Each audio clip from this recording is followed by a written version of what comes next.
Hello, ladies and gentlemen, it's your boy Luffy Murdoch, and here to review the Mob Psycho 100 episode 3 of the second season.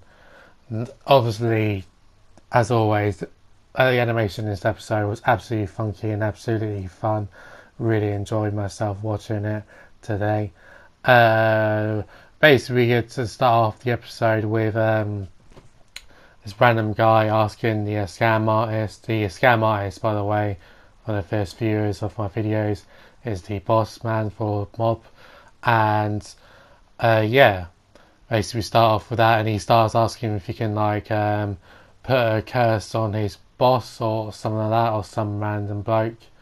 And yeah, and the scam artist, surprisingly not having any of it, and doesn't really want to do it.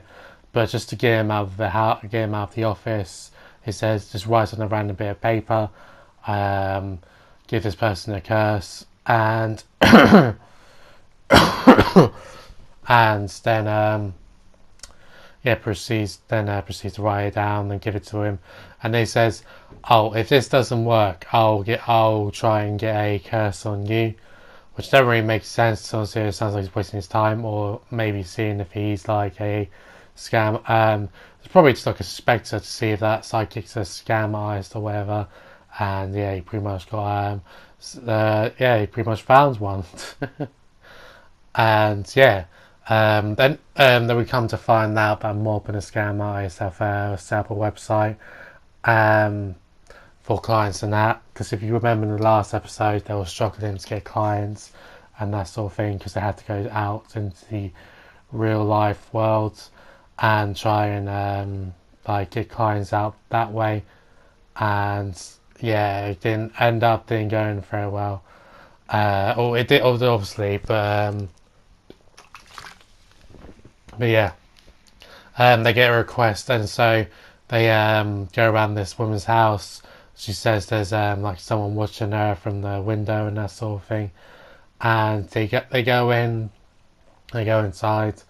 the woman's house, go over to a cup of tea, and she's saying to like Mob and the scam artist, "Oh, they says I can feel somebody watching me, and I know there's somebody watching me." And Mob, and they're like, "Okay then," and and like then they started like astral projection. So this person, whoever this person is doing astral projection. But yeah, they start going. Mob's like sees like the room goes dark, and Mob sees someone in the window, and he confirms that it's not like a dead person doing this; it's a live person. Um, like peeping through and stuff and seeing what the woman does and that sort of thing. And it's not explicitly explained in the episode, but what he's doing is basically having an out body experience and doing astral projection. Astral projection, if you've seen Insidious, is when you either manipulate yourself or like, oh, what do you call it? You're in this trance of where you have a body out experience. You can like fly around and all that good stuff. I've never experienced it myself. I think I've tried before to do it, but it was very unsuccessful. But anyway, he does it to like do a peeping Tom on this woman next door to him, and yeah, when he gets found out, they knock on his door, get found out, and he's like, "Oh, please, I have genuine feelings for her and stuff. It's not like in a bad way or a perfect way, and that sort of thing." And obviously the ladies obviously creeped out and stuff. You can't go around using astro projection to perv on women. That's not really sensible or suited for the real world, is it? So then it cuts to a scene of him again thrown in the police car, and he is that sweetly dealt with. So yeah. So then we get these like high schoolers, I believe, and they go in. They go into the office, asking, "Oh, you go to come to us to this haunted cabin," because we want to take a picture just to look seem cool and that sort of thing. And for some reason, like I don't like Mob's not that old. Like it was made like in like 2000. I'm not really sure. It was made after One Punch Man, I believe. Anyway, I might be wrong about that, but it's definitely not old enough because to have like this old camera where you basically take a picture. You don't know what the picture looks like or anything, so it's like a normal picture. So it's like, and so you would go to like a photo place or your local Walmart or Tesco's or whatever, and just get it printed out. That's what happens back in the old days, because I remember we used to have for us to get actually see some of our photos. You'd buy like a crappy £2 camera, and then you were like take pictures like 27 photos. Like remember, and also you couldn't delete photos, so you had to make do with the photos that you had and that sort of thing. So yeah, but anyway, they had to take a picture like that.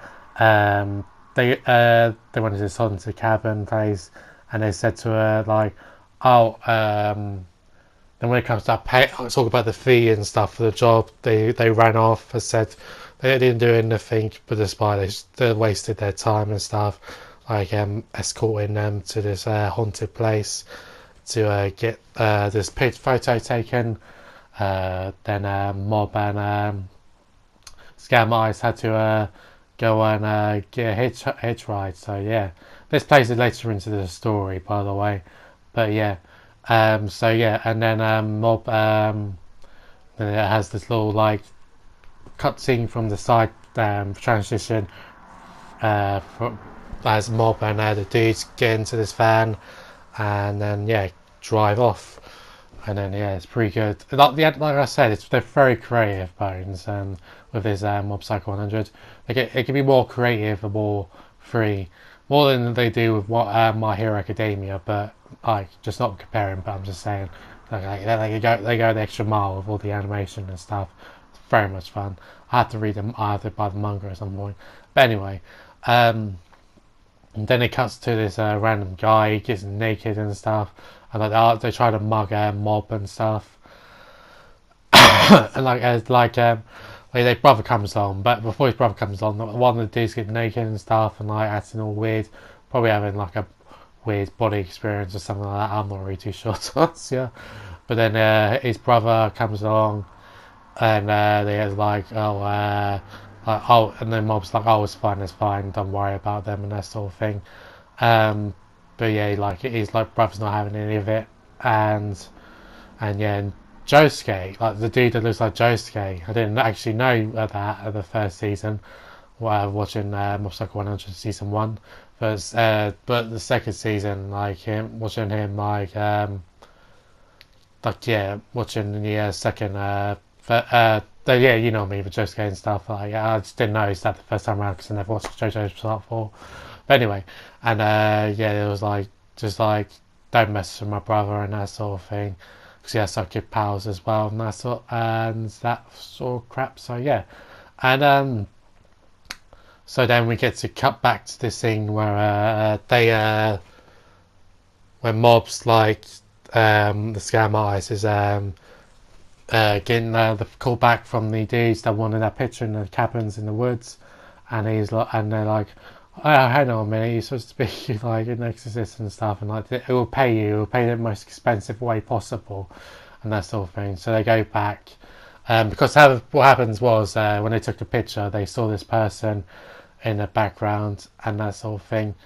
But yeah, and then he goes into the thing, and they go back into the forest and that sort of thing, and yeah, then they see this family. They unfortunately lost their lives to a car crash, and they're basically saying to him like, oh, we just want to live our lives in peace before we pass on to the like whether it be reincarnation or heaven or hell or whatever.